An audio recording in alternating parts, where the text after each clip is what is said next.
Vamos a retomar nuestra temática y lo vamos a hacer a partir ya ahora de la página 517. Habíamos nosotros ahondado en el aspecto subjetivo con lo del pecado, el infierno y después también la salida precisamente del pecado. Ahora nosotros nos vamos a concentrar en el ámbito objetivo. Y para este ámbito objetivo, la línea temática general que nosotros seguiremos es la línea de la memoria divina. Y para esta memoria divina, precisamente, Florensky irá dando algunos elementos para irla comprendiendo. Entonces, lo primero es que en el segundo párrafo dice el texto que la integridad espiritual es aquello que como obra creativa del propio hombre realizada con todo su material empírico, se salvará del fuego de la prueba, por estar fundado en la fe, la esperanza y el amor, y ser así el desarrollo personal en la semejanza cumplida del don de la imagen divina. Entonces, este es, digamos, como un mini resumen de lo que nosotros habíamos visto la ocasión anterior, y ahí dice que señala Florensky, que la integridad espiritual de la persona constituye su eterna memoria. Entonces, aquí vale la pena destacar cómo Florensky, en efecto, va a hablar de integridad espiritual, y esta integridad espiritual, él la va a relacionar con la eterna memoria. Acuérdense y no olviden lo que les comenté hace un momento, que ahora nosotros estamos abordando el aspecto objetivo de la temática que hemos realizado. Entonces, para ir, digamos, como avanzando, nos podemos pasar a la página 519 y en el cuarto renglón, después de las citas del párrafo que ahí aparece, dice el texto que todo es vicisitud, todo fluye y pasa alejándose, todo fluye. ¿No? Y creo que ya esto ha sido obvio para nosotros al darnos cuenta de que en efecto estamos en una realidad temporal, ¿no? Una realidad sujeta al cambio, ¿no? ¿La 18? En la 19, 519 a partir del cuarto renglón. Entonces, lo primero que en efecto habría que tomar en cuenta es este aspecto que todo fluye y todo pasa alejándose. No estamos nosotros en un continuo proceso temporal de cambio, de transformación. Pero dice Florensky, una sola cosa permanece, aletheia o aletheia. Aletheia es en este caso la verdad, es el término griego para el término verdad. Y aquí lo primero que menciona precisamente Florensky, gracias. Lo primero que menciona en este caso precisamente Florensky es que lo único permanente, lo único que no cambia, lo único que no sucumbe a este fluir es la verdad. Y dice, la verdad es lo inolvidable, lo que las olas del tiempo no pueden borrar. Es el firmamento al que el ácido de la muerte no ataca. Entonces, a pesar de que todo fluye, a pesar de que todo está en este tránsito continuo, esta eterna memoria está íntimamente vinculada precisamente con la verdad. ¿Por qué? Porque la verdad es lo único que permanece. Y solo la verdad vence al tiempo y a la muerte. La verdad, digámoslo así, no sucumbe ante los golpes del tiempo, ni siquiera tampoco sucumbe ante la muerte. Entonces, la verdad, en este sentido, vence al tiempo y a la muerte.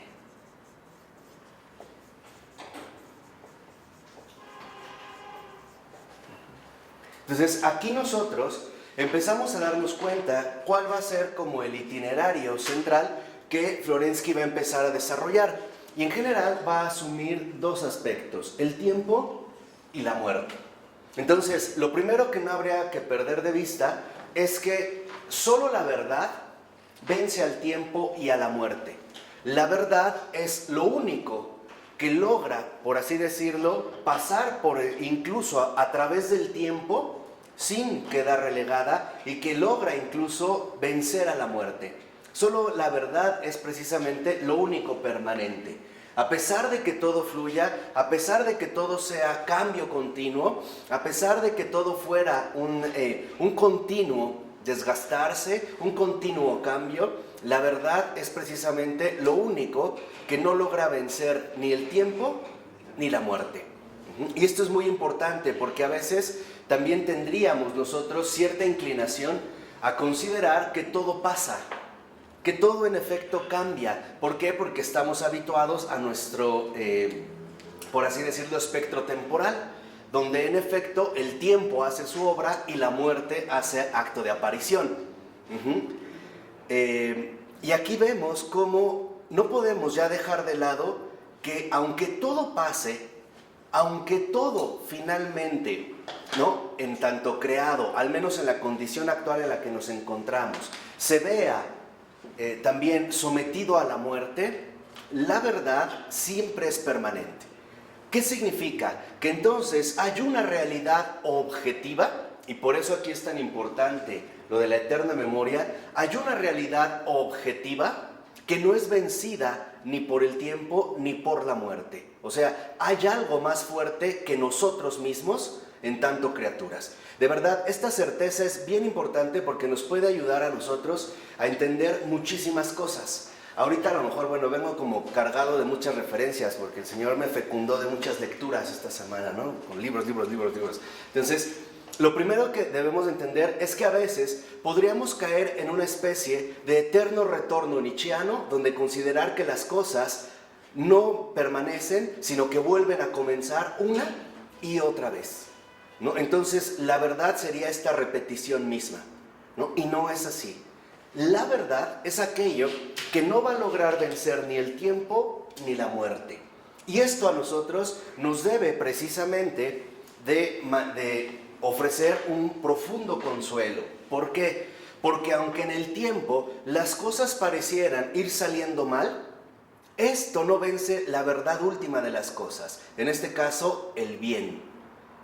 Y tampoco podríamos nosotros caer tan fácilmente en la tendencia contemporánea, por ejemplo, del relativismo, donde se considera que todo es relativo, que todo es cambiante, que lo que hoy se considera azul, mañana será rojo, después blanco y negro, y no habría algo firme a lo cual adherirnos. Sí, sí lo hay. Y eso firme, eso inmutable, es precisamente la verdad.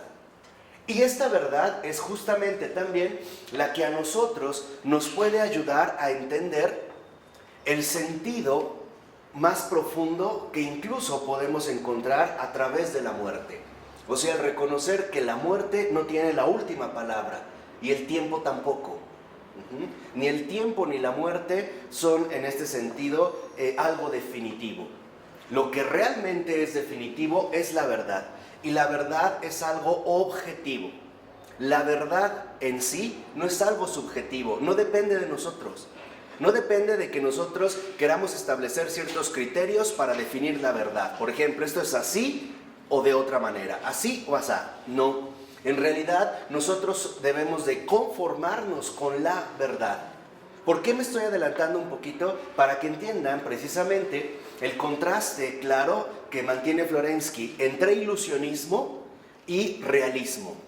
La verdad es el realismo, es lo real, es la realidad misma. Que de hecho, a pesar de que nosotros nos equivoquemos en la comprensión de esta realidad y por tanto de la verdad, es decir, a pesar de que nos equivoquemos, podremos nosotros recuperar el camino correcto. Nos extraviamos, por ejemplo, en un camino. Me puedo salir de la carretera, pero la carretera no desapareció. Yo puedo volver finalmente al camino recto. Entonces, la verdad es un sostén definitivo para nosotros, en un sentido amplio, ¿no? A manera como de síntesis. Ahora, si nos pasamos por eso a la 520, veremos cómo a partir del tercer renglón, del primer parrafito, básicamente lo resume de la siguiente manera diciendo: la eterna memoria es la victoria de Dios sobre el tiempo. Entonces, ¿qué significa esto? Que la verdad es una victoria, pero es una victoria eterna. No es una victoria, por así decirlo, que nos va a ayudar a salir del paso, como si tuviéramos que buscar verdades, por así decirlo, emergentes para poder atravesar un cierto lapso de tiempo. No, en realidad la verdad es justamente esta memoria eterna.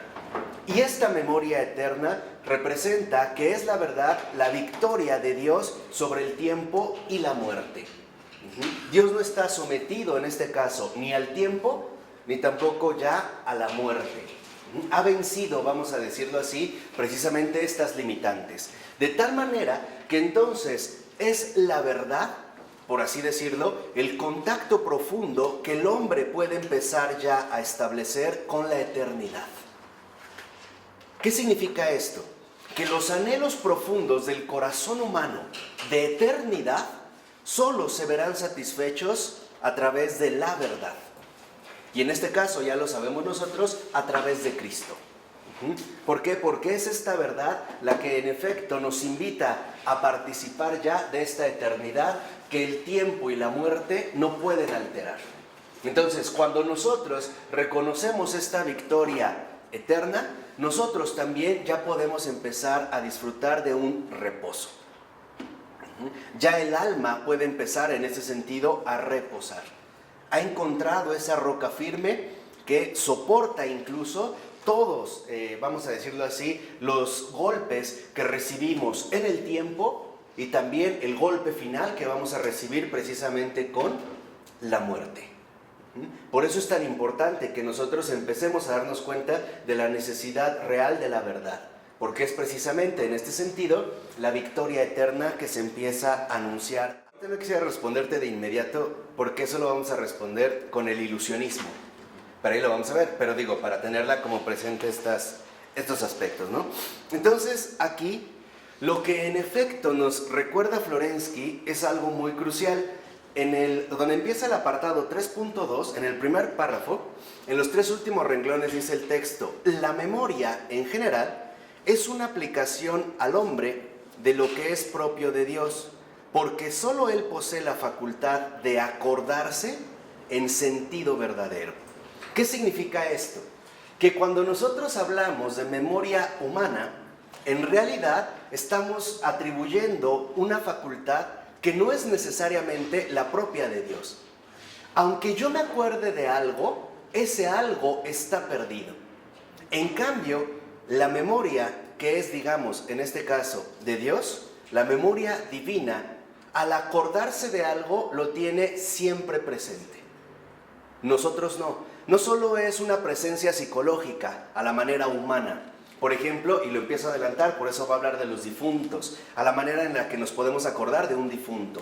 El hecho de que Dios se acuerde de alguien significa que entonces lo mantiene vivo. ¿Por qué? Porque en esta memoria, ¿no?, lo mantiene literalmente en su presencia. De tal forma que entonces lo que en realidad consideraríamos aquí la muerte es el olvido de Dios. O sea, lo que en realidad sería en este caso la muerte es el olvido de Dios. O sea, por así decirlo, que Dios ya no nos tenga presentes, que no se acuerde de nosotros. No, que nosotros no nos acordamos. No, de Él. O sea, que les decía es que ya estamos hablando de un ámbito objetivo. O sea, es por decirlo, la muerte sería que Dios ya no se acordara de nosotros. Pero no es así. No, por eso dije. No, dije, en este caso, eso sería la muerte. O sea, eso sería la muerte. Entonces la memoria del hombre es una idea. No, o sea, es una facultad necesaria para nuestra alma. Pero la verdad es que no tenemos esta memoria a la manera en la que Dios lo tiene. Yo por mucho que me acuerde de un difunto, no por ello lo revivo. No puedo, o sea, y ahí vemos las limitaciones clarísimas de mi memoria. Y si Dios piensa en mí, piensa en mi vida. Claro. Aunque esté muerto. Exactamente. O sea, en su memoria quiere decir que para nosotros somos una presencia constante. Nos tiene presentes. Nosotros únicamente a través de la memoria conservamos recuerdos. Claro. Pero nada más. Nada más. O sea, nuestra memoria Y no solo... tan claro, ¿no? Y no tan claro. Sí. No, o sea, pero bueno, se conservan recuerdos. A veces incluso conservaremos emociones vinculadas a estos recuerdos, ya sean placenteros o dolorosos, ¿no? Qué mal la pasé en tal situación, qué bien la pasé y como que algo hay, pero es recuerdo, nada más, simples recuerdos. Dios no tiene recuerdos. Eso es lo que quiero que entiendan. Dios no vive de recuerdos. Dios lo que tiene es una memoria viva. Es que está en el presente permanente. Claro, pero lo importante es entonces que nosotros nos demos cuenta la relevancia fundamental que posee esta eterna memoria. Sería precisamente, ¿no?, el hecho de que nosotros nos mantengamos presentes en Dios, en Él. Por eso Que dice... pidamos eso, ¿no? Que le pidamos que estemos siempre presentes. Sí, claro, y eso es justamente lo que realizamos. Ahora, ¿cómo se lleva a cabo esta victoria eterna y en particular ya esta memoria, o mejor dicho, cómo nos vinculamos nosotros con esta memoria que es de Dios?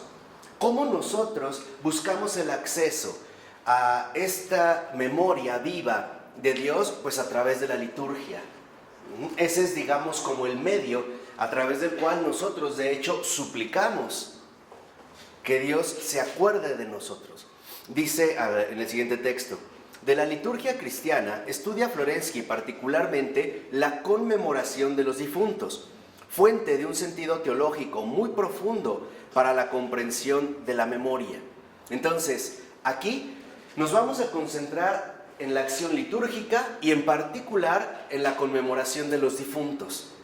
Y dice a continuación, las expresiones acuérdate Señor de fulano de tal y concede la paz Señor a fulano de tal son equivalentes. Cuando nosotros le pedimos al Señor acuérdate de tal o concédele la paz, nosotros decimos que descanse en paz O Señor, tenlo contigo. o tenlo contigo, etcétera, dice Florensky, son equivalentes porque el apaciguamiento, o sea, el descanso por el Señor y su conmemoración significan lo mismo. A ver.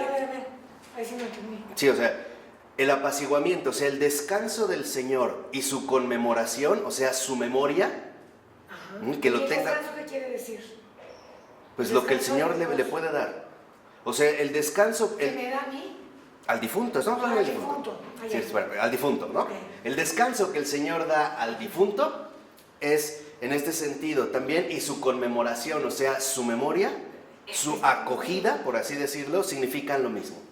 O sea, ¿qué es, digamos, lo que aquí Florensky detecta?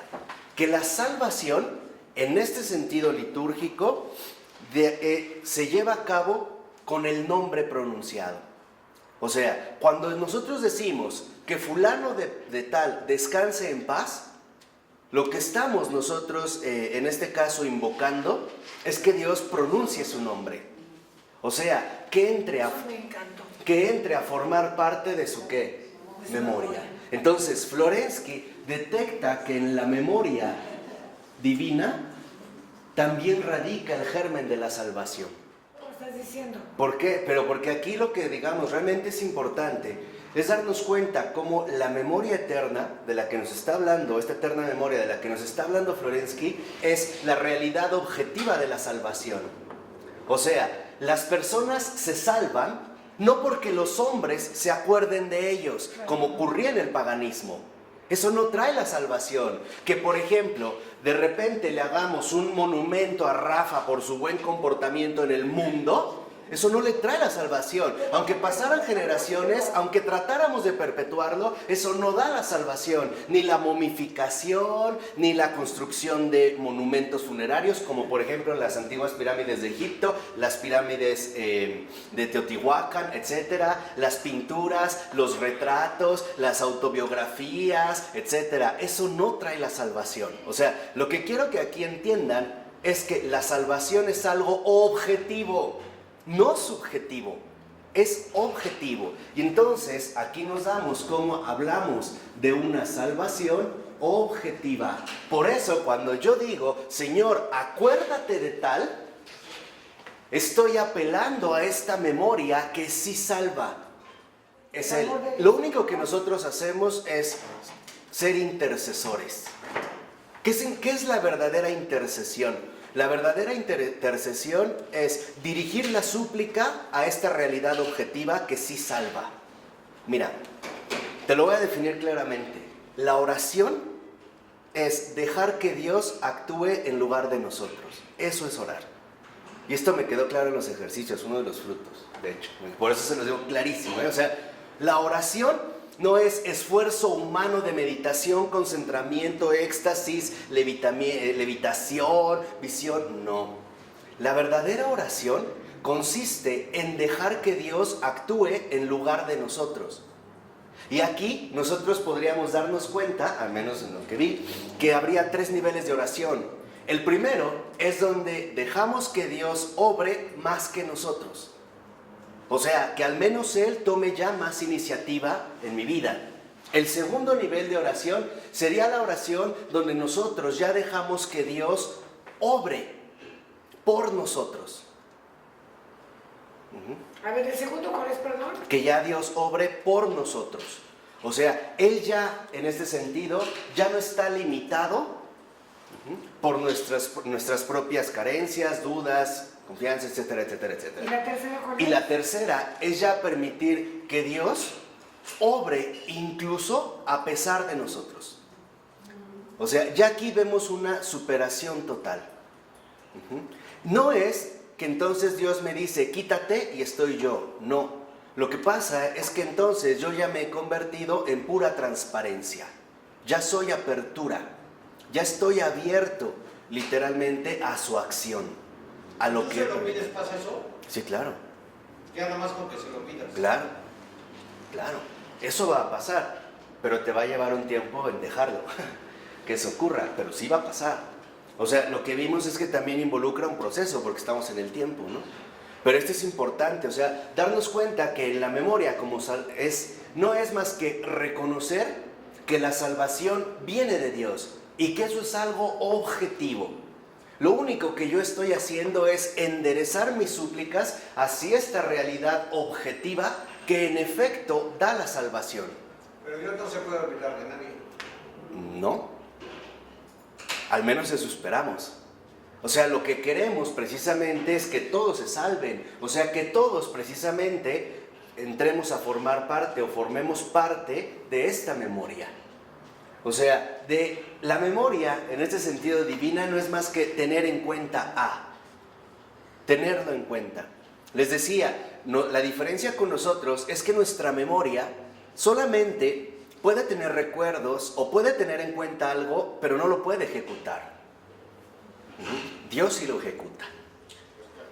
Cuando nosotros suplicamos, Señor, acuérdate de tal, es porque yo me estoy dirigiendo a esta memoria cuya victoria eterna rescataría a esta persona del tiempo y de la muerte. Eso es lo que hacemos en la liturgia, o sea, en la conmemoración de los difuntos. Esto es realmente lo que nosotros llevamos a cabo. Por eso, dice incluso Florensky, esto se muestra ahí mismo en el diálogo entre Jesús y el buen ladrón, que de hecho es San Dimas, que pidiéndole a Jesús que se acordara de él, acuérdense, San Dimas le dice, Señor, acuérdate de mí, o sea, tenme presente por favor, tenme presente.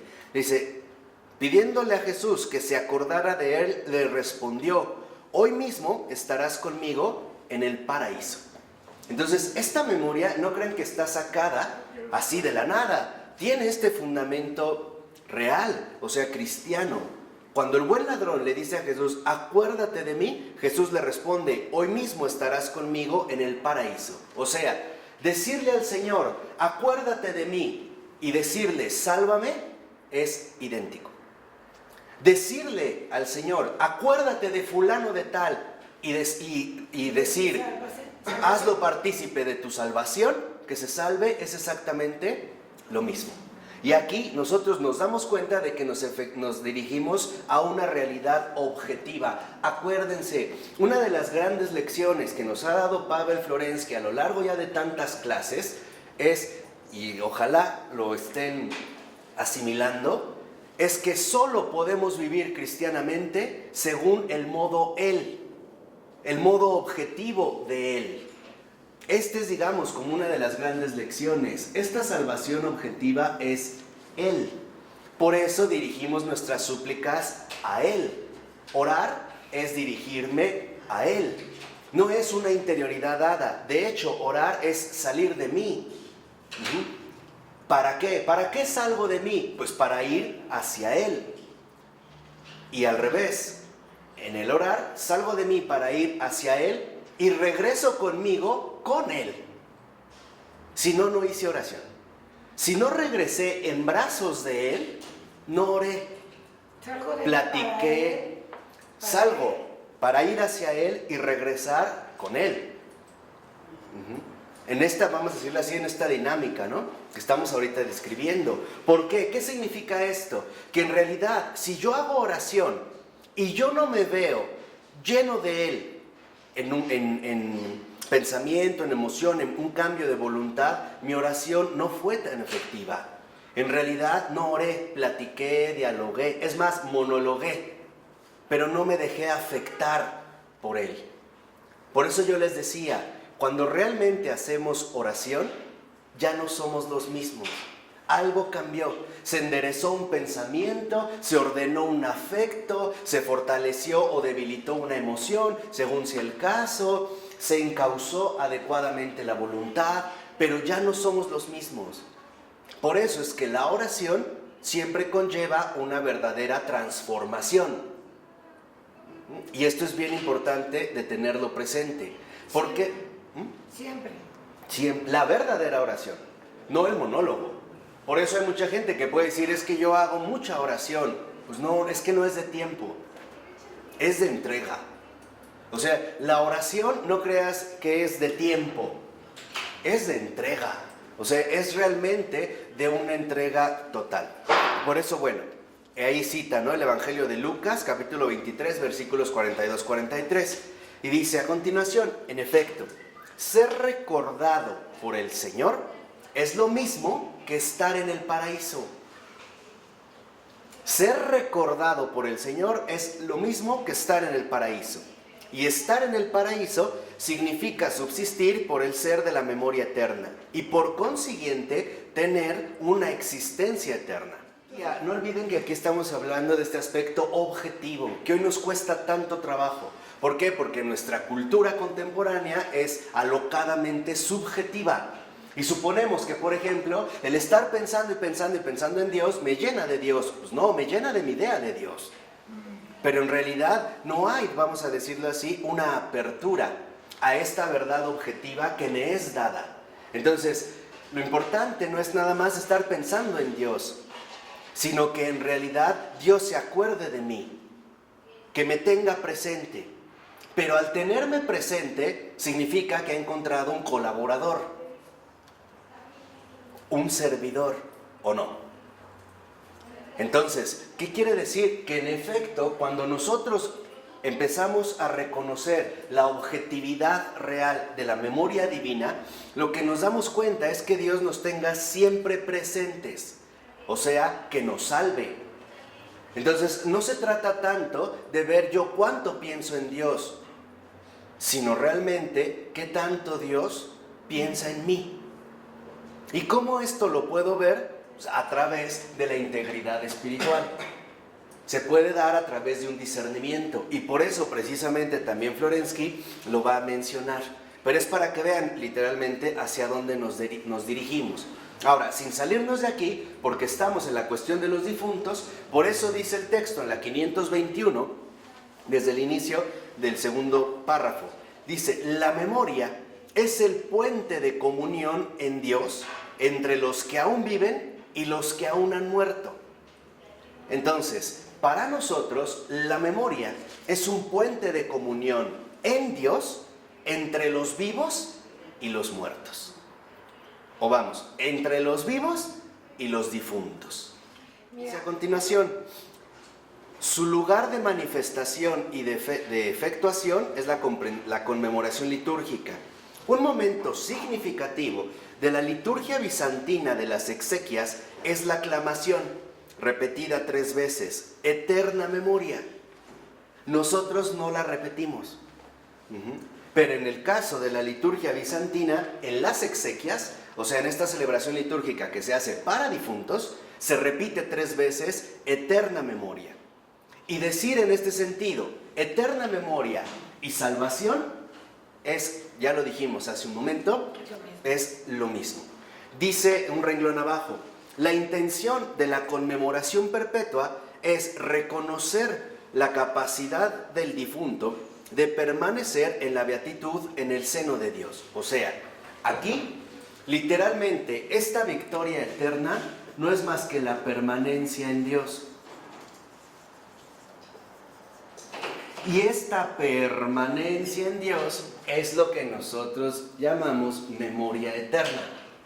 O sea, que el difunto permanezca en Dios eternamente, que lo conserve para siempre en Él. Por ello le decimos, Señor, acuérdate de. No es tanto porque Él se olvide de nosotros, es porque nosotros sí nos olvidamos de Dios.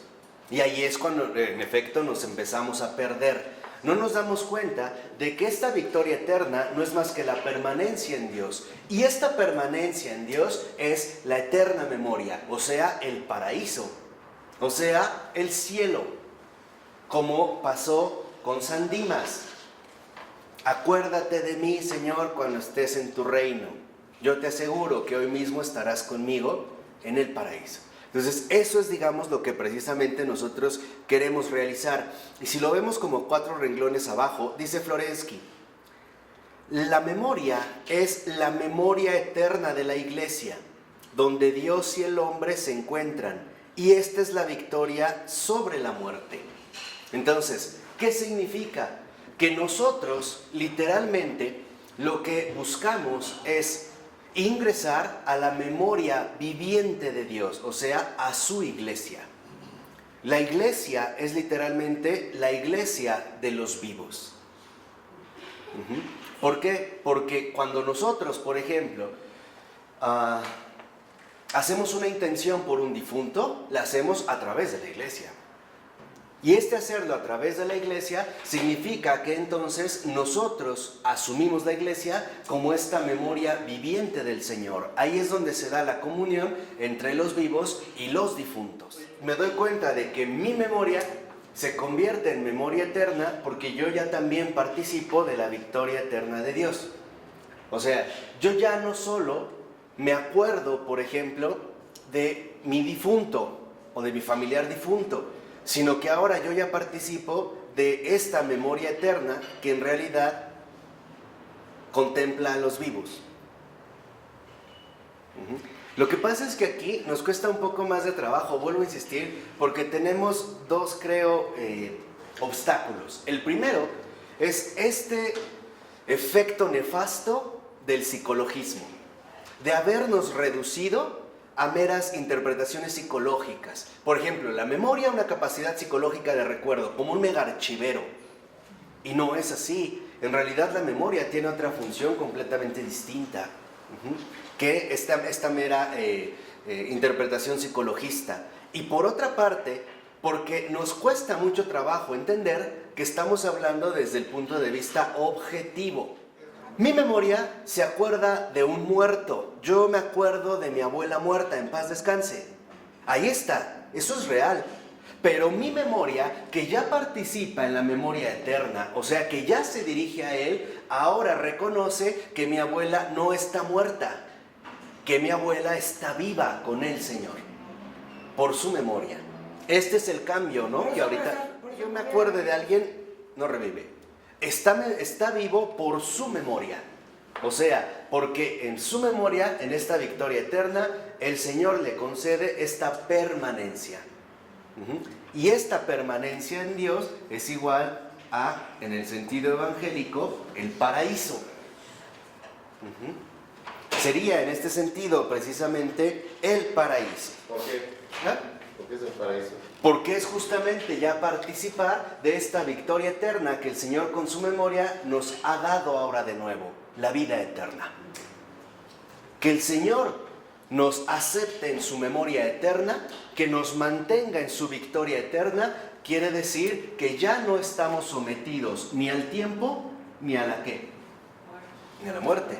Quiere decir que nos libró del tiempo y de la muerte, o sea, nos concedió la eternidad en su presencia. Nos ha dado un nuevo modo de ser, un ser en su eternidad, en su conmemoración, en su, incluso podríamos decirlo así, consideración. Aquí, por eso es lo que les decía, es importante darnos cuenta que nos estamos refiriendo al aspecto objetivo, lo que Dios hace, no lo que nosotros hacemos o lo que a nosotros nos gustaría, sino más bien lo que Dios precisamente lleva a cabo. Para comprender un poco más esto, en el siguiente apartado, ahora se va a hablar del contraste que hay, por ejemplo, en el caso del paganismo. Ahora nos vamos a detener precisamente en la concepción de la muerte que el paganismo desarrolló en líneas generales. Lo dice al iniciar: el mundo pagano, para Florensky, ha buscado en todas sus manifestaciones, sin poder conseguirlo, la instauración de una conmemoración eterna. De hecho, el verdadero desafío para todo el paganismo era la muerte. O incluso para el neopaganismo sigue siendo la muerte. Y vamos a ver cómo incluso se ha buscado por muchos medios tratar de darle la vuelta o, por así decirlo, superar la muerte. Pero en realidad nunca se ha conseguido. Para los griegos, yo una vez se los dije, para los griegos el superar la muerte era el ser conservado a través de una memoria humana. ¿Cómo? Pues a través de un relato. La muerte es el olvido. Entonces aquí lo importante es que en efecto el desafío para los paganos era la muerte. O sea, el hecho de tratar de alcanzar una conmemoración eterna. Para los paganos la muerte era el olvido. De tal manera que aletheia, como una ocasión lo vimos ya hace tiempo, es sin olvido, o sea, memoria. La única manera, consideraban los paganos, en este caso en Grecia, de superar la muerte era el pervivir a través de los tiempos.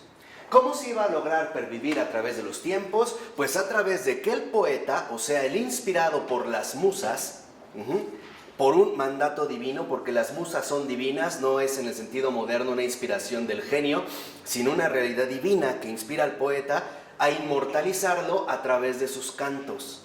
Por ejemplo, por eso seguimos hablando de Aquiles, por eso se reconoce tanto a Homero. ¿Y cómo se iba a alcanzar entonces la inmortalidad?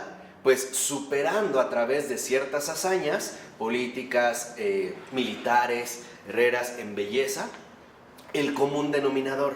O sea, para ellos la única manera de no morir era que los demás se acordaran de mí. Esta era la única manera. Por eso era tan importante para ellos el no sucumbir al olvido. Para ellos... Y sin embargo está libre para los católicos que nos olvidemos de nuestros muertos también. Bueno, sí, también, pero o sea, sin salirse de aquí, para ir por esta línea, ¿no? Decir, bueno, en el caso de ellos, por eso habría, es lo que insiste también Florensky, que en todas sus manifestaciones buscaban superar la muerte, pero en realidad nunca lo consiguieron. Ahora, no se queden nada más con que, ay, no la armaron, no. Lo importante es reconocer este esfuerzo finalmente por intentar alcanzar una conmemoración eterna. Para ellos, la conmemoración eterna solo se podía dar a través de la narración, o sea, a través del canto inspirado. O sea, que lo divino, los dioses, dijeran que eso era digno de ser recordado. Acuérdense que para la cosmovisión grecorromana en general, más en Grecia, más con acento griego, la única diferencia real y de fondo entre los dioses y los hombres era la inmortalidad. ¿Qué hacía a los dioses dioses? Que eran inmortales.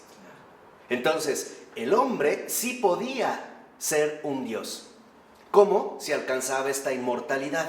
Si hacía una hazaña lo suficientemente extraordinaria o llamativa como para ser inmortalizado a través del poeta. En este caso, el poeta es básicamente Homero. Homero va a ser, digamos, como el representante de esta cuestión. O sea, ¿cómo se van a salvar los simples mortales? Pues a menos de que realicen una hazaña extraordinaria que los propios dioses consideren digna de ser transmitida y conservada perpetuamente. ¿De acuerdo? Esto, o sea, lo estoy resumiendo así a muy grandes rasgos. Por eso dice a continuación, es el sentido, en primer lugar, en efecto, del culto greco-romano, centrado en el culto a los ancestros, que determinaba o impregnaba todas sus manifestaciones culturales. Entonces, ahorita que nosotros nos referimos al paganismo, en lo que a mí me interesa que pongan mucha atención es en este esfuerzo, esta necesidad profunda que el espíritu pagano sentía en efecto por alcanzar una conmemoración divina. O sea, el poder ser librados del yugo del tiempo y de la muerte. El poder atravesar los tiempos y por lo tanto incluso el poder precisamente superar la muerte. Quizá aquí un ejemplo muy paradigmático sea Aquiles. Aquiles, a pesar de que murió, ¿no? Porque cuando lo metieron en la fuente de la inmortalidad, su mamá lo agarró con estos dos dedos y entonces lo tuvo que agarrar de aquí. Era la única zona que no tenía inmunidad de inmortalidad. Por eso cuando le da una flecha en el talón de Aquiles, se muere, ¿no? No es porque fuera esto, sino porque en efecto eso era ya haber tocado esa mortalidad, haber sucumbido. No obstante, a pesar de que murió, Aquiles se recordó. ¿Por qué? Por sus hazañas. Exactamente. ¿Qué quiere decir? Que entonces Aquiles, a pesar de haber muerto, el hecho de haber sido recordado lo colocaba ya en la dimensión general de los dioses. ¿Por qué? Porque en efecto ahora se había logrado inmortalizar. ¿Vamos bien? Por eso dice Florensky, el mundo pagano, y en esto tiene mucha razón, ardía en el deseo de la memoria eterna y la buscaba con ardor. Por eso yo les he dicho que me parece que la excelencia del espíritu pagano, especialmente griego, está en los trágicos. Ahí se ve realmente este ardor por alcanzar este deseo de memoria eterna, o sea, este deseo profundo de salvación. En los trágicos... Muchas veces no lo tenemos nosotros. No, pero aquí digamos, lo que me interesa es que vean cómo en efecto en los trágicos uno se puede dar cuenta, percibir un grito de auxilio.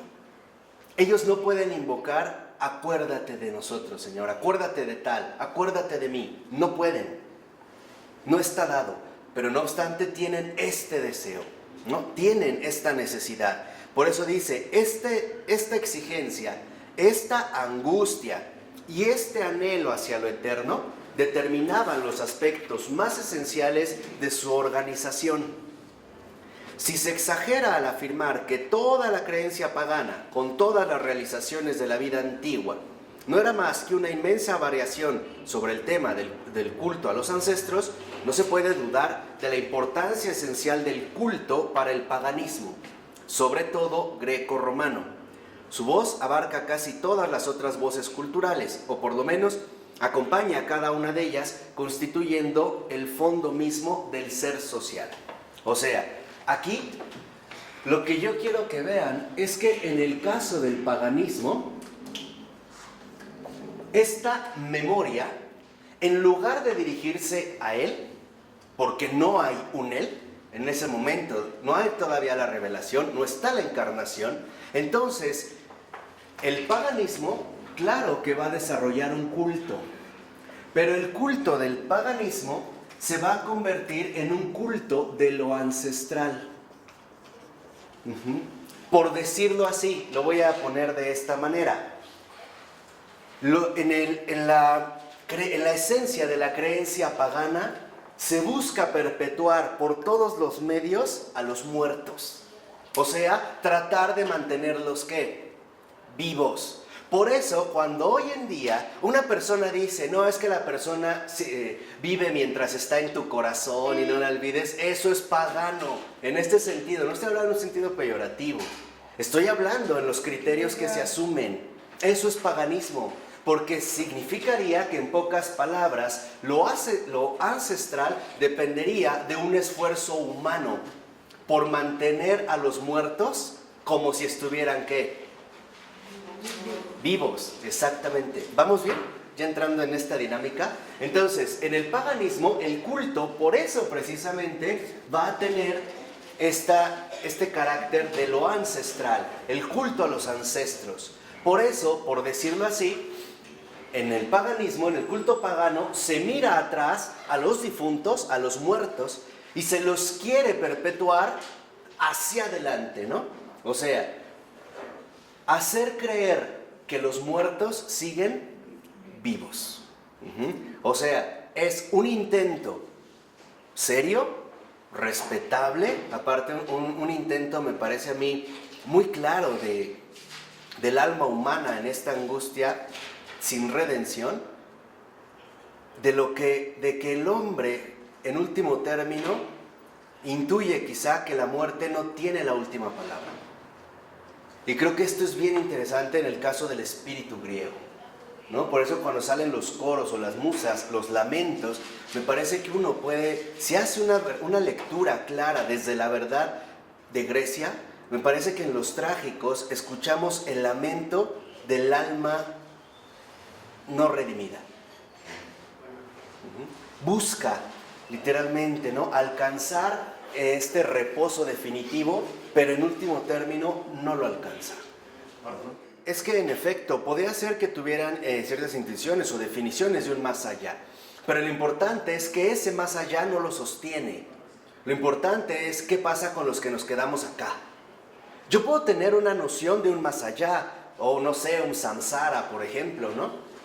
Puedo tener la idea de otros mundos, pero finalmente lo que nos importa no es el más allá.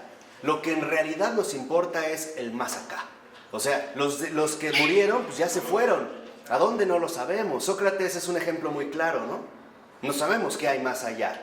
Y una de dos, o no hay nada, o están los difuntos. Y si están los difuntos, pues hacemos una fiesta. O sea, pero lo que quiero que vean es que en el caso del paganismo, literalmente no es el más allá lo que lo sostiene, sino que ellos finalmente, como no tienen esta certeza de algo más allá, pues se las tienen que ver con el más acá. ¿Cómo? Pues a través del culto a los ancestros. A través precisamente, lo que les dije, de esta orientación ancestral. De hecho, para el paganismo, lo ancestral es justamente una orientación. A ver, En realidad, la mayoría ha sido engullido por el olvido. Por eso van a desarrollar también, por ejemplo, los Juegos Olímpicos. ¿Por qué? Porque a través de la competencia, a lo mejor yo puedo sobresalir. Y eso es lo que me puede abrir las puertas a la inmortalidad. Voy a tratar de sintetizar, ¿no?, para que lo podamos seguir desarrollando. Les cuesta trabajo otra vez porque no están habituados a lo objetivo. Todavía lo seguimos reteniendo en lo subjetivo, según como yo lo voy haciendo, a ver si lo asimilo o no. No, o sea, lo que yo había dicho es que en el caso, por ejemplo, del culto a los difuntos que nosotros realizamos, nosotros acudimos aquí sí a la memoria eterna, a ese más allá real que sí salva y que por lo tanto concede el reposo eterno. ¿Por qué? Porque ya tenemos la revelación. ¿Estamos de acuerdo? Sí, bueno, eso es el objetivo, cuando menos, por eso me confundiste más. Yo creo que mis papás, mis abuelos, mi esposa y todos ellos están en la presencia de Dios, eso es lo que yo creo. ¿Por qué? Porque así lo creo, de que Dios se va a acordar de ellos por lo que hicieron, por lo que yo considero que presentaron, vamos a decir, un buen balance. Pero eso no depende de tu recuerdo. No. Depende de esta verdad. No, claro. ¿No? De vista que estamos refiriéndonos ahora desde el aspecto totalmente objetivo. Tú ves, por ejemplo, si alguien está delante de Dios, claro, es como si hubiera Dios y una persona. No estamos hablando de este encuentro, estamos más bien refiriéndonos a que uno se salva si uno ya pertenece a la memoria de Dios. En este sentido objetivo, que es el que hemos estado nosotros comentando. ¿No? Es como si dijera el Señor, vengan a mí benditos de mi Padre, me acuerdo de ustedes. están en mi presencia, forman parte de mi memoria, de mi contenido de vida.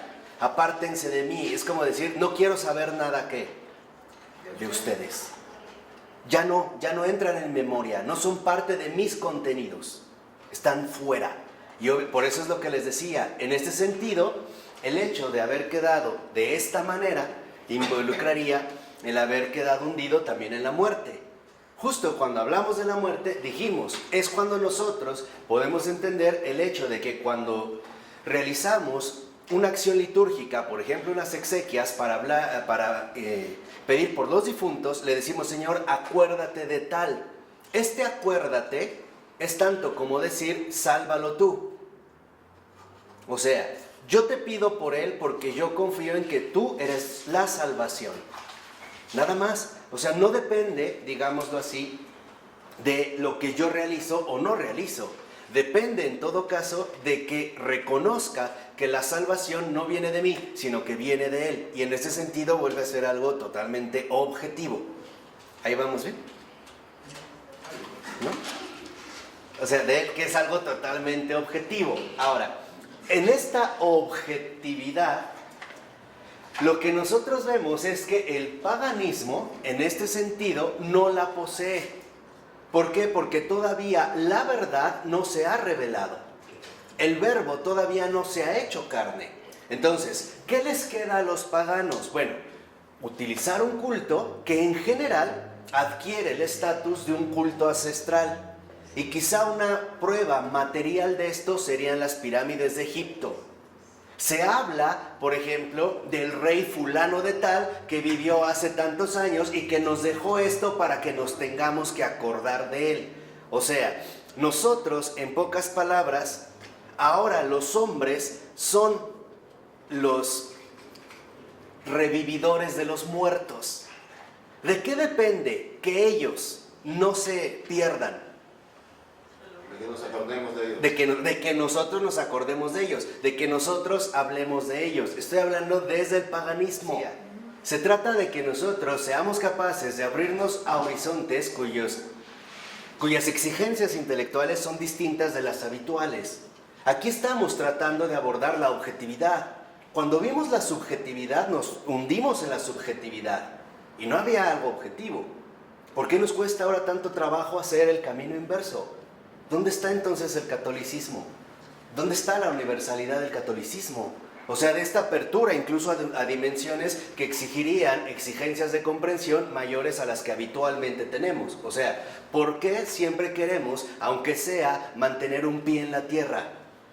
¿Por qué no también somos audaces, como lo decía San Agustín, para poder acceder a ámbitos de comprensión en los cuales necesariamente, por un momento al menos, podríamos quizá crecer más para entender una perspectiva inversa? Eso es lo que ocurre. O sea, yo no puedo nadar muy lejos si no me suelto de la orilla. No voy a llegar. Por muy larga que sea mi cuerda, va a tener un cierto límite. Aquí lo único que nosotros estamos pretendiendo en algún momento es darnos cuenta de lo que ocurre desde la objetividad. ¿Qué es lo que pasa, por así decirlo, desde el otro lado? ¿Qué es lo que ocurre? ¿Qué es lo que se da en ese otro ámbito? En este sentido, vamos a decirlo así, enteramente objetivo. Claro, por el momento. Eso no quiere decir que la anulo, sino Si no la se ve. anulaste. ¿Cómo que no la anulaste? Por este momento sí. No es necesaria en este momento tener en cuenta la subjetividad. Porque entonces la cosa quedaría muchísimo más enredada de a lo que nos dirigimos. Por supuesto que va a llegar la subjetividad. Yo lo único que quiero que vean es, así como en un momento vimos cómo se pasa de la subjetividad a la objetividad, y en su momento no había nada objetivo, ahora que veamos cómo se da el paso de la objetividad a la subjetividad. Y ahí va a haber una respuesta. Ese va a ser el realismo. Esa es la respuesta subjetiva que se espera de esta objetividad.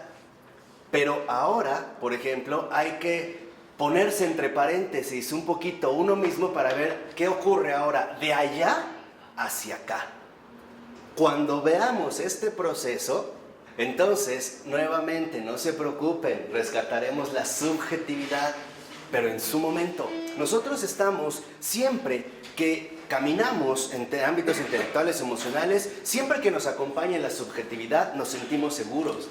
Pero cuando de repente se trata como de decirle, detente por un momento, y entramos a la objetividad, como que nos sentimos que algo ahí, como que ya no hay suelo firme. Bueno, claro que no hay suelo firme, pues nos estamos elevando. Ahorita aterrizamos. Solo les pido otra vez, déjenme avanzar un poquito, para que vean literalmente la implicación que esto tiene. No se bloqueen, espérense un poquito, para que vean ahora cómo regresamos. En este sentido inverso, si yo lo supersintetizara, es que de verdad es muy rico esto. Yo lo podría decir de manera muy, a lo mejor muy simple y decir, es que la diferencia entre el paganismo y el cristianismo es, para el paganismo no hay más que muertos. Y el hombre se debe de esforzar por conservar la presencia de estos muertos a través de ¿qué? Pues de una cultura de lo ancestral. Estatuas, narraciones, poemas, monumentos, memoria humana. Para el cristianismo, en realidad, el culto que realiza no es un culto de lo ancestral, porque nosotros nos dirigimos directamente a la fuente de la vida misma. De tal forma que entonces lo importante es que aunque nadie se acuerde de una persona, Dios lo tiene presente. Esta es la gran diferencia en este sentido entre el paganismo y el cristianismo. Lo intuyó, lo olfateó muy bien Ana Laura, ¿no? Sí. Lo intuyó muy bien. Dijo, claro, pero es que en el paganismo entonces la verdad es que la mayoría de los hombres, por no decir casi todos, valieron gorro, se los llevó el carajo. Nadie se acordó de quién. De ellos. Se perdieron. O sea, fueron engullidos por la muerte. Y vamos a decirlo así, ¿cuántos lograron escapar a las garras del tiempo y a las mandíbulas de la muerte? Un puñadito. ¿Cierto o no? Claro. ¿De cuántos seres? Famosos. Claro, nada más. Ese es, digamos, el precio que va a pagar el paganismo. Bendito sea Dios que nacimos en esta época. Esta orientación ancestral, en un primer sentido, involucra un esfuerzo, pero es un esfuerzo humano. Aquí sí, literalmente, monumental. Porque involucra monumentos, porque involucra tumbas, porque involucra esculturas y por el esfuerzo que esto requiere. Y este esfuerzo humano, a su vez, dentro de este culto ancestral, no solo va a involucrar un esfuerzo humano, sino que también, de alguna manera, va a terminar siendo infructuoso. ¿Por qué? Porque por mucho que yo quiera recordar a Ana Laura, yo también me voy a morir. Y aunque Ronnie me quiera recordar, Ronnie se va a morir, y Luis se va a morir, y todos los hombres nos vamos, ¿qué? A morir. Entonces, en realidad es, por así decirlo, una marcha forzada, noble, pero inútil. Pero además, ¿qué importa que te recuerden o no? Lo que importa es la salvación. Claro, pero estamos hablando también del ámbito del paganismo, otra vez, ¿no? Deseo profundamente desesperado de ser rescatado del tiempo y la muerte. Claro. Por eso les decía, lo mejor de Grecia son sus trágicos. De esos, de verdad, no estoy menospreciando a Platón y Aristóteles, o tal vez sí, ya ni sé, pero en realidad, ¿no? Por decirlo finamente, pero en realidad lo que vemos, y es lo que quiero que entendamos del paganismo, es que hay una desesperación por ser finalmente librados del tiempo y de la muerte. Porque ahí vemos justamente lo que ocurre en general con una sola persona que está privada de la verdad. Va a buscar precisamente escapar al tiempo y a la muerte de 1001 maneras. Corremos un riesgo más grave. Como son archivos electrónicos, no tenemos certeza de su propia permanencia. Hoy se ha vuelto más volátil. Este sociólogo contemporáneo, un vivo bastante interesante, Zygmunt Baum, habla de una cultura líquida. O sea, donde no hay nada que sólido. En pocas palabras, lo voy a decir de esta manera. En el paganismo, los muertos tratan de conservar a los muertos. Eso ya, así, sintetizado. por mucho que se quiera conservar, también los que están llevando a cabo este esfuerzo humano monumental, también finalmente van a morir. Es una cultura de muertos que finalmente quiere seguir conservando a estos muertos con vida. Por eso es lo que les decía, esa es la tensión profunda que en este caso da el paganismo. O sea, es un culto que en último término no logra escapar ni al tiempo ni a la muerte. ¿Cómo nos damos cuenta de que no logró escapar al tiempo? Las ruinas arqueológicas. Ahí están las piedras. Y ahorita les voy a hablar, y ahora entiendo por qué leí también en esta semana como loco y de Ernst Jünger. Ahí tenemos, vamos a ver restos de culturas que se esforzaron por escapar al tiempo y a la muerte y después terminaron incluso enterradas en arena, en polvo o como ocurrió en Yucatán, en selva. O sea, ¿qué quiere decir? Que a pesar de su esfuerzo humano y monumental, que es dignísimo de admirarse y de reconocerse, el tiempo y la muerte les ganó. Pero ellos obviamente buscaban superar este aspecto. Por ello es que dentro de este paganismo, precisamente lo que vemos es que la vida se presenta como creación. Lo que buscamos es crear algo. Hay que explicar por qué querían superar la muerte. Bueno. ¿Qué motivo? ¿Qué es lo que le... Ok. ¿Por qué este afán literalmente de superar la muerte en el caso del paganismo? Básicamente por dos razones. Primera, porque tienen una sed de la verdad. Esa es la primera. Y dos, porque ahí se puede incluso percibir que en efecto, a pesar de que ellos no conocieran esta revelación directa, se ve por quién han sido creados. Que no estamos hechos para la muerte. Por eso es lo que yo les decía, la muerte no es algo natural. De verdad, no es algo natural. Ya una vez lo comenté, ya nada más voy como de pasadita. ¿Por qué? Porque aquí lo que quiero que entiendan es que en efecto el corazón humano no descansa hasta que no encuentra la verdad. Esto es lo fundamental, o sea, lo que vemos en el paganismo es una búsqueda seria, una búsqueda seria de la verdad, de distintas maneras, de distintas formas. Pero este es un ímpetu que de hecho es lo único que les permitió salir al paso. Caramba, si los paganos no hubieran tenido esta búsqueda seria de la verdad, o sea, este deseo que no pueden desterrar de su corazón, hubieran caído en el más absurdo pesimismo de decir, ¿para qué lo hago si me voy a morir y todos nos vamos a morir? Hubo algunos que a lo mejor iban por estas sendas, pero en realidad, aún así, el ímpetu humano, o sea, El deseo. la criatura, no niega su propio deseo, alcanzar la verdad. ¿Para qué necesita la verdad? Para descansar en paz. Todavía vemos que el protagonismo sigue siendo humano. Y hay estos esfuerzos literalmente por hacerlo. Pero en realidad lo que ellos hacían, lo voy a decir claramente, en el culto ancestral era tanto, como decía Ernst Jünger, este gran intelectual alemán, que murió a la edad de 103 años, escritor, filósofo, y se convirtió al catolicismo pocos meses antes de su muerte. Fíjense, ya de 103 años.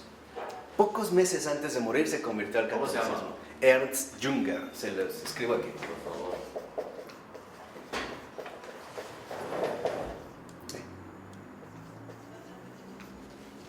Ernst Jünger. De verdad vale la pena checarlo. Porque él, por ejemplo, en una novela particularmente interesante que se llama Eumesville, en esta novela, Ernst Jünger, precisamente lo que menciona es que este culto ancestral, a manera de una imagen, no era más que llevar flores a una tumba. Porque en esa tumba, finalmente, ¿quiénes están? Los muertos. O sea, quieren vencer a la muerte, pero siguen siendo mortales. Aquí nos debe de quedar muy claro la grandeza del paganismo.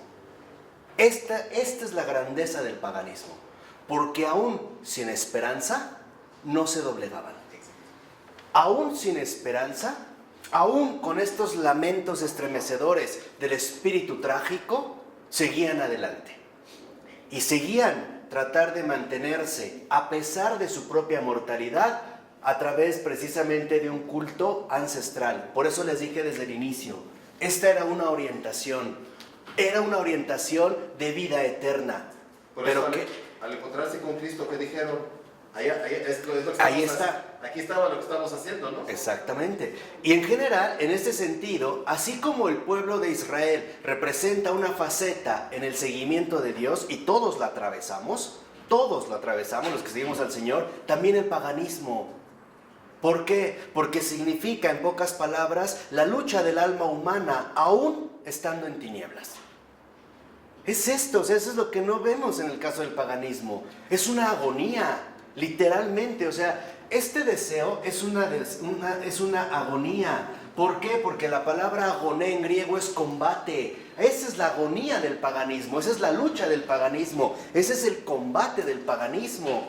Y por eso es que el paganismo adquirió estas grandes alturas tan extraordinarias, a través de sus poetas, de sus trágicos, de sus cómicos, de sus filósofos, de sus artistas, ¿no? De los primeros que querían realizar esculturas, de sus poetas. Este es literalmente, aquí es de fondo lo que nos muestra, ¿no? La gran grandeza, la enorme grandeza del paganismo. En este esfuerzo monumental, en efecto, lo que se va a buscar es crear, ¿no? Esa es la lucha agónica de un alma que vive en las tinieblas, pero que aún así anhela la verdad y la busca.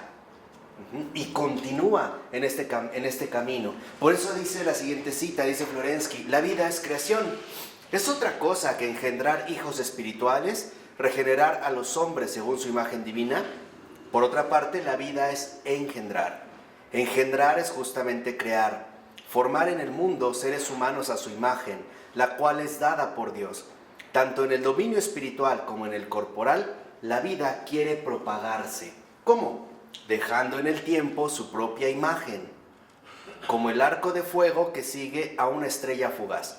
La creación de la vida realiza el recuerdo de aquel que creó, y por tanto, como lo explica Diótima, la sacerdotisa en Platón, y cita el banquete, el deseo de crear espiritual o carnalmente, el deseo de engendrar en el espíritu o en la carne, es decir, el eros, no es otra cosa que la búsqueda interior, incoercible e inalienable, a la que el alma se entrega de la memoria eterna.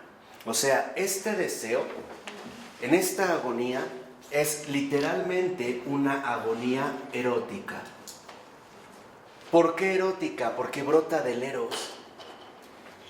Es el deseo vivo de un profundo amor a la verdad, aunque no la poseen, aunque no se les ha dado. Por eso es erótica, no es una agonía erótica, o sea, es un verdadero deseo de amor a la verdad. Y ahí precisamente lo vemos reflejado en los filósofos. Lo que va a marcar esta diferencia extraordinaria entre Sócrates y los sofistas, llamados sabios, es que a Sócrates se le domina, o Platón le denominará por primera vez como tal, filósofo, en el sentido de que es el buscador de la verdad, el que realmente busca la verdad. ¿Y por qué la busca? Porque la desea, porque la necesita. No es el que se prostituye, por así decirlo, por intereses propios, como hacían los sofistas, ¿no? De dar un argumento para ganar cierta fama, reputación, dinero, etc. No, aquí lo que realmente va a estar de por medio es la verdad. Y aquí lo estamos viendo como en efecto el alma del paganismo tiene esta agonía erótica. Es un profundo dolor en esta búsqueda de la verdad que se pretende alcanzar. ¿Quién es la sacerdotisa? Diótima. Habla de la sacerdotisa. Diótima. ¿Qué? No, Platón la cita porque era en la antigua Grecia, en Atenas, era esta sacerdotisa que había adquirido cierta fama, como una profetisa. Daba oráculos, ¿no? Como mensajes. ¿Por qué habla de ella aquí? Porque la menciona precisamente que es ella la que dice que ese es el eros, ese espíritu como creador, ¿no? Que era parte también de este contenido mitológico de los griegos, básicamente de la cultura griega. Por eso dice que así pues el espíritu más profundo del paganismo lo reconoce. Fíjate, la inclinación amorosa, la fidelidad conyugal, el amor de los padres por su progenie, todas las actividades superiores, en fin, la vida misma, están fundadas nada menos que sobre el deseo de la memoria eterna. O sea, ¿qué es lo que busca el paganismo en esta agonía? No sucumbir al tiempo y a la muerte. Está buscando la figura de Dios. Claro. ¿Qué está buscando? Esa es la búsqueda de Dios. Ajá. Esa es la búsqueda de Dios. Forma de figura. Y lo van a hacer aparte de manera heroica. Por eso es lo que yo también les insistía en una ocasión. Por eso es que también en el paganismo va a haber tantos héroes, ¿no? Se va a dar esta lucha de manera heroica. Y dice al iniciar la 523, el paganismo, sin embargo, como estructura religiosa, es incapaz de aportar en realidad la eterna memoria, porque no puede crear más que una conmemoración temporal. Como temporales son los seres que recuerdan. ¿Qué quiere decir? Es lo que yo les había dicho hace un momento, que en el caso del paganismo, este culto, en pocas palabras, a pesar de su grandeza, sigue siendo un culto devorado por lo temporal. Como decía ahí Florensky, como estructura religiosa, en último término también los que proponen este culto siguen siendo temporales. Es decir, necesitan un relevo más. Pero en último término, pues es un esfuerzo continuo en el cual lo que vamos a ver es el paso del tiempo y también precisamente la victoria en ese momento de la muerte. Los que quieren preservar vivos a los difuntos, también les va a llegar la hora de morir. Este es, digamos, como la tensión de este aspecto pagano. Por ello, lo que dice es, al iniciar la siguiente cita, que en pocas palabras, el paganismo es insatisfactorio para este deseo. En realidad no satisface este anhelo que tenemos de preservarnos eternamente. Dice en el cuarto renglón, en efecto, el hombre busca allí el amor, no del Dios eterno, sino el de su compañero en la muerte.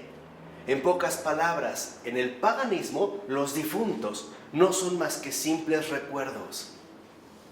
¿Y cómo se van a tratar de conservar estos recuerdos? Pues a través de todo el culto ancestral que se pueda realizar. Pero ya vimos que incluso este culto ancestral únicamente va dirigido a unos pocos.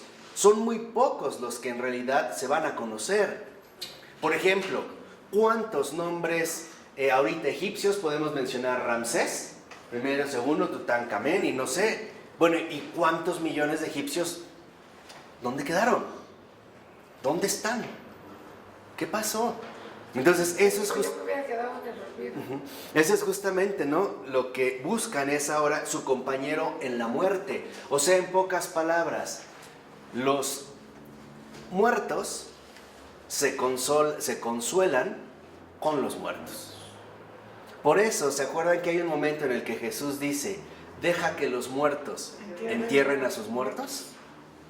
¿Se acuerdan o no? Sí, yo sí. Bueno, le preguntan, bueno, cuando Jesús dice, deja que los muertos entierren a sus muertos, lo que le está diciendo es, tú sé partícipe de la vida eterna. Sígueme. No sigas ya en esta dinámica de la muerte, en esta dinámica donde finalmente el tiempo siempre te gana la batalla. Tú deja que los muertos entierren a sus muertos. Y ahí Jesús, con unas pocas palabras, precisamente nos resume de fondo este aspecto cultural insatisfactorio del propio paganismo. Deja que los muertos entierren a sus muertos. ¿Y qué nos quería decir? El hecho de, no, tú sé partícipe de la vida eterna. Yo soy el camino, la verdad y la vida. Por eso dice a continuación, y esto es muy importante, para obtener el recuerdo, está hablando del pagano, se dirige no a aquel que es por siempre, sino a aquel que va pasando en el curso de las generaciones, de las cuales cada una es un sueño engañoso, y que por tanto en su conjunto no representan esencialmente más que un vapor y un espejismo.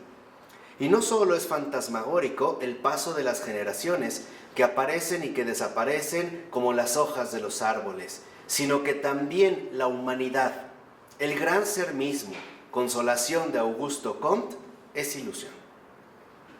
O sea, en pocas palabras, este esfuerzo humano sí es monumental, sí, pero este culto es un culto ilusorio. ¿Por qué? Porque No está en la verdad.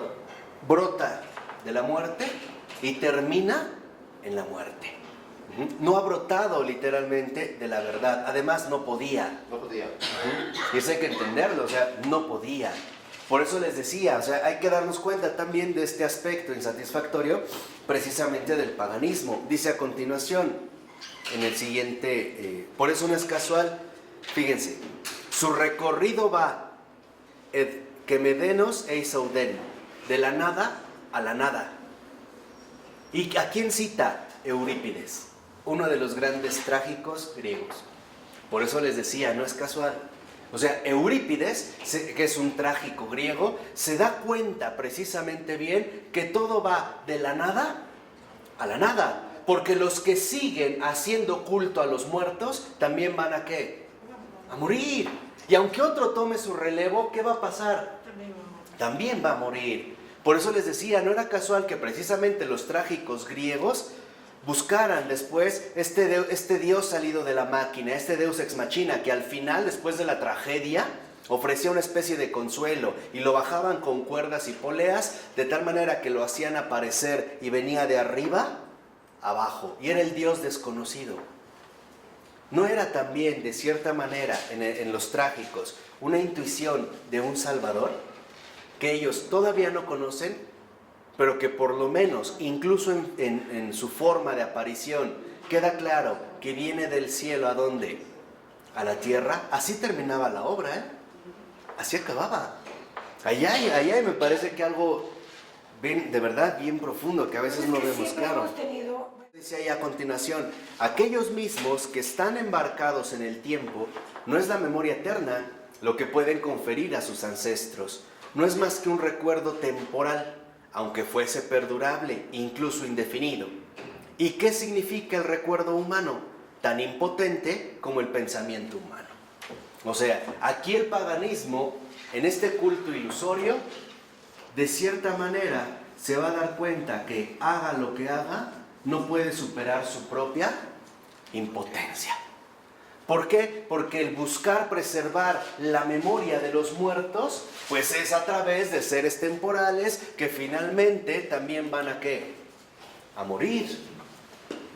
Que se van a ir perdiendo a lo mejor con el paso del tiempo. Y no es a lo mejor por ser desagradecidos o descuidados, es porque simple y sencillamente nos vamos a topar también con nuestros propios límites. Estos límites que no podemos superar. Y que a veces, aunque yo quiera imponerlo a alguien más, no necesariamente se dará, como el caso que les puse hace un momento de una pintura. Alguien puede hacerse un retrato. Pues sí, a lo mejor, ok, durante el duelo se mantendrá y luego verá y pasan los años, luego ya esto ya no estorba, ya no lo quiero, ya tira, se perdió. Ya, se esfumó. En último término, lo que está de por medio es el logos, ¿no? O sea, por eso San Justino Mártir, que él era filósofo griego, cuando ya tiene este encuentro con Cristo, lo que dice es, ahora sí, por fin soy filósofo. He encontrado la verdad y me he dado cuenta de que mi esfuerzo no ha sido inútil, aunque los resultados sean estériles. Pero el esfuerzo no. O sea, el hecho de despertar este profundo anhelo de la verdad. Por eso dicen los 4 últimos renglones de esta página. El pensamiento humano, y sobre todo el de la humanidad perversa y enferma, no hace más que situar en el tiempo, sin fuerza y de una manera ilusoria, lo que no existe ya en él. Por ejemplo, las momias.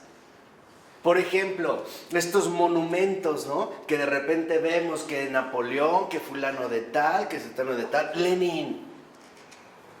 O sea, en realidad no es más que un engaño ilusorio de lo que eso ya no existe. En realidad no es más que un simple ¿qué?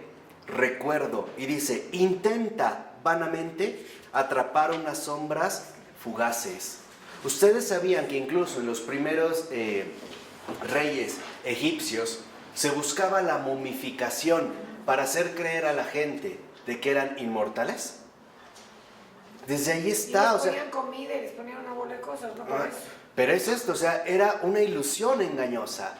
O sea, el hecho de que nosotros, como dice Florensky, tal parece que en esta impotencia lo que pretenden conservar más bien son sombras fugaces. Muertos, realmente muertos. ¿Dónde está? Ah, lo tenemos en un museo. Después nuestra sensibilidad se fue desarrollando de tal manera que buscamos hacerlo incluso a través del arte. Y por eso también Florensky va a hablar precisamente de esta faceta artística. Bueno, pero Aquí se me perdieron.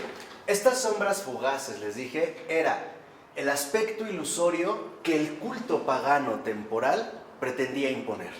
Es que además el paganismo sale del hombre Sí, o sea, y en cambio el cristianismo viene de Cristo. el hecho de tener a alguien, por ejemplo, en una especie de monumento mortuorio o de arte sepulcral, no era más que darle culto a una sombra fugaz. O sea, no habla de la realidad de estas personas, sino de la manera en la que el culto se llevaba a cabo. Por eso lo menciona en la 524. Dice, la impotencia para crear una eternidad en la memoria se ve reflejada paradigmáticamente en el aspecto del arte sepulcral de la antigüedad. Dice en la cita, ¿comprendían los paganos la insuficiencia de esta concepción temporal? ¿Se sentían insatisfechos de esta memoria temporal? ¿Deseaban otra conmemoración eterna del alma? No podemos dudarlo. ya, ok. ¿Lo ve? Sí. Por eso no, de verdad, no podemos dudar. Claro que sí. Por supuesto que sí. O sea, los paganos no tuvieron una experiencia de eternidad. Solo podían acceder y la buscaron con todas sus fuerzas, la inmortalidad perecedera. Y no es un sentido de verdad, ¿eh? Una inmortalidad Se perecedera. mataban por eso. ¿Ah? Se mataban por eso. Es que no les quedaba otra. Es que en realidad no tenían otra. Y dice, todas las figuras de la antigüedad tienen sobre los ojos el velo negro de la muerte, opresión implacable en Oriente, melancolía cenicienta en Egipto. Tal es el humor habitual de los ancianos, cuando no es el olvido insensato en el éxtasis orgiástico.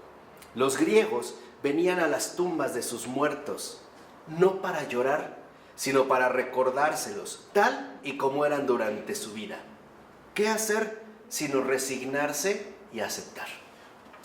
Aquí está, o sea, en pocas palabras, el culto pagano estaba basado en la resignación. Porque no sabía qué había después de la muerte. Claro. Lo ignoraba.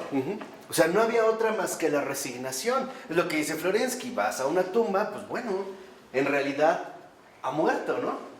Sí está muerto, este difunto. O sea, lo único que nos queda es intentar participar de este culto ancestral de sombras fugaces, donde lo que nos están exponiendo ahí son meras ilusiones falsas. Y para nosotros ya es la resurrección. Exactamente. Aquí no. Por eso lo que decía, claro que hay una profunda resignación, pues sí, y también hay una profunda angustia, claro, y también hay una profunda impotencia. Y también hay un gran valor. Sí, bueno, es lo que vimos al principio, pero dentro de esta resignación también es verdad que hay una terrible impotencia. La impotencia de no poder hacer otra cosa. ¿Qué más podemos hacer? Más que tratar de momificarlo, hacerle una pirámide, hacer tal... ¿Qué otra cosa? Figura de la resurrección. No hay más. O sea, no hay más. Figura oscura. Por eso es lo que mencionaba, ¿no? En esta figura oscura, cuando decía Florensky, ¿no? Este velo negro de la muerte. Dice a continuación, en el caso de los griegos, porque está hablando de lo grecorromano. Yo he hecho nada más las alusiones a Egipto porque creo que nos pareciera más plástico. Pero dice, los griegos, concluye Florensky, consideraban la muerte con una tristeza sin esperanza, y la idea del carácter espectral de la existencia de ultratumba se presentaba para ellos con una nitidez inevitable. O sea, los griegos literalmente van a asumir con una tristeza sin esperanza el hecho de la propia muerte. ¿No? O sea, se buscarán mitologías, lo de pasar a través del Eteo, lo de ir más allá o incluso alcanzar la inmortalidad para subir al Olimpo, pero en realidad no son más que, por así decirlo, consuelos literarios. En el paganismo había al menos un esfuerzo, lo menos desconsolador posible, de seguir pensando, ahí sigue. Pero era la opción menos dolorosa que podían asumir. Entonces aquí viene la reencarnación, ¿no? También, o sea, una opción. Sigue como otra forma, otra persona, Exacto. nace otra vez. Pero es una hipótesis consoladora, pero es hipótesis. O sea, es la única manera de hacerse una idea que no nos hunda finalmente en la falta total de esperanza. Y esto es como un proceso claro. Si esto nos lleva a una tristeza sin esperanza, pues lo único que el hombre puede hacer es construir sus propias hipótesis La esperanza. de esperanza. Sí, o sea, como una opción humana, pues. Dice, porque ni el culto creciente de los grandes hombres, de los héroes, que hipnotiza a las masas, ningún discurso ni relato, ninguna publicación popular, celebración ni clamor serán capaces de ahogar esta verdad, evidente incluso para los paganos de la antigüedad, a saber, que si no hay memoria eterna, todo recuerdo provisorio no es más que un mediocre consuelo. O sea, si no hay esta eterna memoria, que es con lo que iniciamos el día de hoy, que en efecto nos concede ser partícipes de su victoria sobre el tiempo y sobre la muerte, lo único que nos queda es un mediocre consuelo. Inventarnos mundos o más allá, cuya realidad hipotética al menos nos logre dar un poquito de ¿qué? De consuelo. Desde la hipótesis de decir, en cuanto muero se acaba todo y no hay nada, al menos el consuelo de que pues, ya no va a haber ni sufrimiento ni dolor, nada, ni yo, ni nada, hasta la reencarnación, o nos vamos a ver en otra forma, o no sé qué yo, o sea, en pocas palabras, si no hay Dios, nos vamos a inventar nuestros propios consuelos. Estupideces. Y estos consuelos en realidad no van a ser más que hipótesis bastante mediocres. ¿Por qué? Porque son ilusorias. Y en síntesis, porque no están arraigadas en la verdad. ¿De acuerdo? Bueno, vamos a dejarla hasta aquí.